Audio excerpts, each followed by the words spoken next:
What is up, guys? We are back again with another video, and in today's video we are going to discuss one of the most frustrating things about all of this health and fitness stuff, right? And that is the fact that health and fitness is not an a la carte menu, right? You don't get to pick and choose what you do and hope for results, right? You know, like, you can do that. That's what the vast majority of people do. Like, they'll be like, I'm controlling calories and I'm just not losing weight, right? And they realistically probably are, right? And it really does hurt me on a spiritual level when I see people doing this stuff, because, like, I've been in the position. I understand what it's like to feel like you're doing everything correctly, but not actually grasp the fundamental concepts within health and fitness. And again, understanding this concept that it's not an a la carte menu. And what I mean by that is, you know, if you're trying to change your body composition, at the end of the day, it is a calorie balance equation, right? But that means there is a balance here. There's two sides of this, and that is the energy inside of things and the energy outside of things, right? And you can't just focus on one of those things and just completely ignore the other side of the thing, right? Because that does not lead to the results that you're going to be hoping for, you know? So this is unfortunately what people do, and it's infuriating to see, because, like, I've been there. Like, I didn't know any better back in the day, you know? And, like, having educated myself, having understood these concepts, having learned what is actually required, you start to see, like, oh, okay, there's the mistake that you're making. Like, it's blatantly obvious to someone like me, a trainer. You know, you're like, oh, that's the exact thing. And when someone says it to you, you're like, oh, Jesus, how did I forget about that? You know? And it is this concept that it's not an a la carte menu. You don't get to pick and choose what you focus on. Like, yeah, obviously you do. You get to pick and choose what exactly you are focusing on, but you have to pick from certain categories. You have to have a starter. You have to have a first meal, a second meal, a third meal, whatever it is on the menu. You have to have that, or at least you have to pick something from each of those, right? So what I want to do is just break it down so that if you're struggling perhaps to change your body composition, your health, your fitness, all that stuff for the better, these are the concepts that you need to do, or you need to think of. And again, choose a meal from each category. You need to control your energy in, right? There are multiple ways you can do this. You can go download MyFitnessPal or some other such app and count your calories, count your macros, and hit that target, right? That's the energy inside of things. That's how much energy you are eating. You are physically putting in your body, right? Your body doesn't get any energy from anywhere else. Like, you can argue that, you know, maybe you get some contribution from sunlight or some other breathing or whatever else, but at the end of the day, it's coming from food, right? So that is where you're getting energy from. So that, you always can control that side of things, you know. At least you can manage that side of things. You can become more aware of that side of things, right? So that's the energy in. But then after that, you still have to look at the energy out side of things. And this is a concept that's come more and more to the forefront of this health and fitness sphere, industry, whatever you want to call it. And that's the concept of NEAT, right? We're going to come back to that just in 1 second, because I just want to talk about the concept of your actual activity levels, right? And what I mean by that is your exercise activity levels, right? So you can control for that. You can make that consistent. You can standardize that. You can't control your rate of progress in the gym, how strong you're going to get or anything like that. You're not in control of any of that stuff. You know, you're not in control of the actual outcomes of that, but you are in control of showing up to the gym and putting in the work, right? So that's the only thing you can control. So control it, right? So that's the second thing you need to be aware of. That's the first part of this energy out side of the equation, right? The exercise you do. Now, you can get very nitty gritty. You can start counting the calories you expend during your training sessions. I just wouldn't, right? What I would do, though, is standardize the amount of hours you are training, or the frequency at which you are training, right? So if you always train 4 hours, it's standardized to 4 hours, you know? So standardize that, and then you can kind of go, that's taken care of. I know that's contributing to my energy output. It's always the same every week, you know? And obviously we are biased towards, you know, resistance training, that kind of stuff. So we're going to suggest that. And if you are doing resistance training, layering on top of that, you know, that you are trying to slowly get stronger over time in this kind of 6 to 15 rep range, right? Somewhere in that rep range, whatever you do, somewhere you make some small amounts of progress and get stronger there, right? So if you do those things, all of a sudden you've not only contributed to your energy output, you've also contributed to what most people want to do, and that is actually shaping their body in a manner that they want it to look like, so building muscle effectively, so if you want bigger arms and all you do is run on a treadmill, you're not going to get bigger arms, right? So you have to provide the stimulus to actually grow your arms, and again, that comes in the form of resistance training, right? So we're already picking and choosing from this menu. We've already chosen something from the energy inside of things. We're counting our calories, perhaps.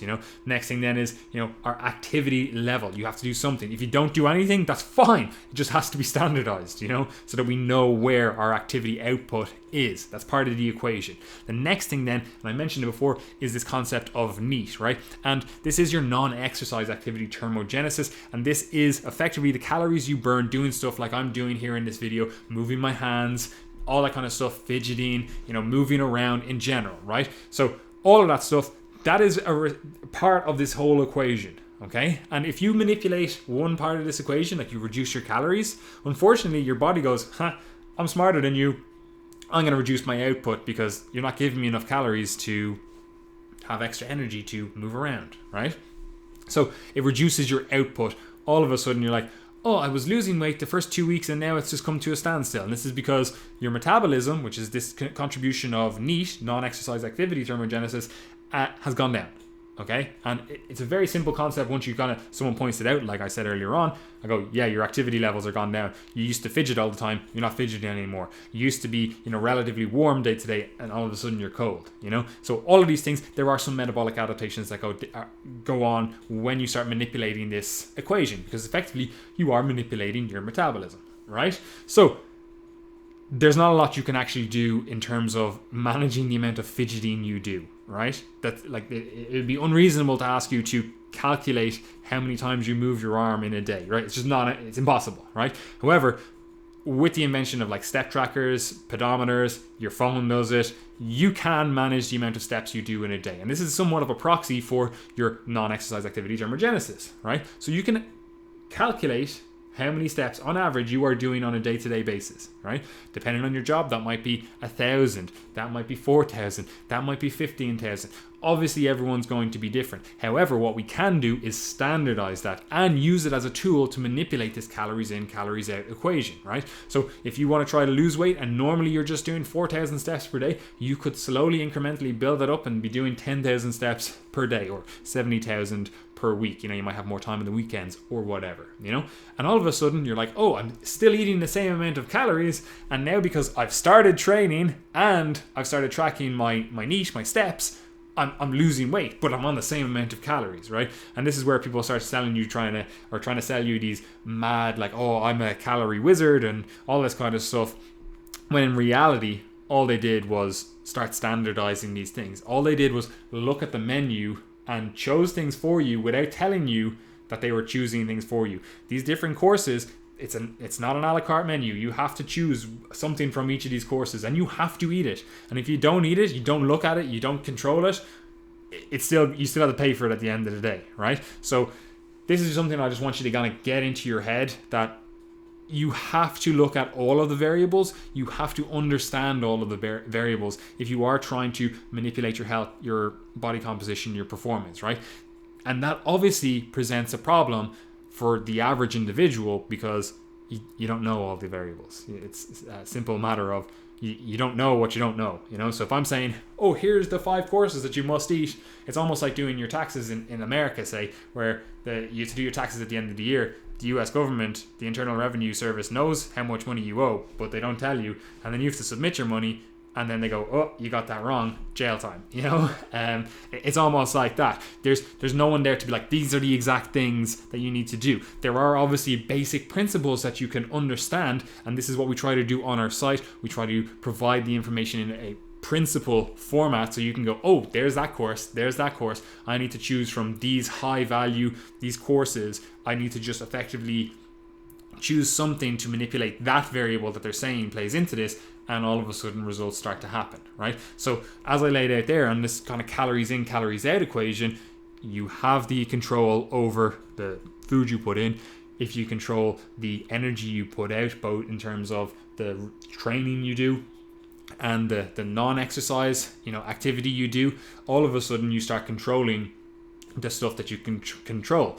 You've chosen the courses. Same with resistance training. If you're like, I don't really know what I'm doing, you start going, oh, what are the courses I can kind of pick from and actually start getting results from that? What are the courses that I must be eating, irregardless of if I know about them or not? And again, it comes down to all the stuff that we talk about on the podcast, especially lately. We've been talking about a lot of kind of variables that go into this, but with the big ones are kind of like your volume, the level of work, or the volume of work you do, so how many sets is a good kind of proxy, and somewhere in the region of 10 to 20 sets per week per muscle group is probably a good place to be. Boom, you've ticked that box, you've eaten that course, right? The next thing then is like progressive overload. What methods are you using for progressive overload so that you are slowly either doing more reps, getting stronger, whatever? Again, we did a whole podcast on this, so you've chosen that course. Boom. Consistency, like, are you actually going to the gym consistently? Because it's all fair and well, great and whatever to be like, yeah, I go to the gym 4 days per week, but I look at your training program, it's like, oh, you skipped this workout, you skipped these exercises,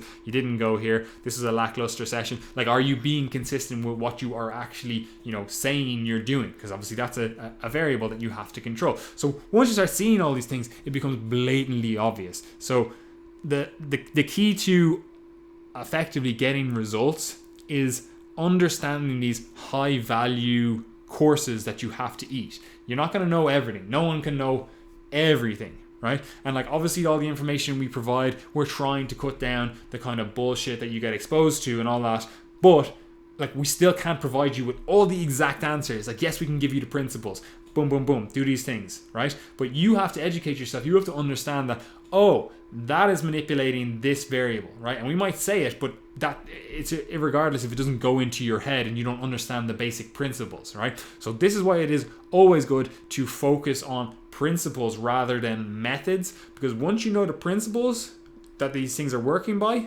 then you can go, oh, that method, oh, that works on that principle, I actually prefer this method, right? But you're still working on the same principle or course, on this menu, So that's just something I want you to kind of get into your head when you're looking at educating yourself to try to get better results. You as an individual can't know everything, but you can educate yourself to get a better grasp of the fundamental principles of resistance training, body composition, health, all of that stuff, right? There are fundamental underlying principles to that. And again, that's the kind of stuff that we talk through on our site, we do on the podcast, all of that stuff, right? Yes, we'll discuss methods. Yes, we'll discuss this is the implementation of this principle. But at the end of the day, what you really need to know is the fundamental principle. And I understand it is hard. It can be kind of like, oh, like I don't have 20 minutes to go read this article to, hopefully get results. I want, quick fix here, whatever. And that's fine. That is where you start engaging with a service. Then you do either the group coaching that we offer or the one-to-one coaching that we offer, or you go to a local personal trainer, nutritionist, whatever it is, you outsource it. If you're not willing to put in the time, that's when you start outsourcing the service effectively, So, and even with that, like we do generally try to focus on educating the people within that, because like, especially with one-to-one coaching, like I don't want to coach you for the rest of your life. I don't want to be there and holding your hand. Yes, I'm sure you're a wonderful person. I'm sure you are the absolute most unreal person in real life. But at the end of the day, I don't want you to be paying me so that I can tell you to eat this food and train this way and do this kind of stuff. I want you to understand the principles. I want you to have a skill for life so that you don't need me, and I know that is something kind of dichotomous to the way it is generally done in the health and fitness sphere, but it is a better practice overall, or at least we feel, or else we wouldn't run our business like that. But anyway, that's I digress from that. So understanding the concept that there are basic principles, you have to do something in all of these categories. Educating yourself on what the basic principles are will allow you to succeed over time, right? And obviously I've just laid out this kind of calories in, calories out as a big ticket. This is the one that most people are going to be concerned with.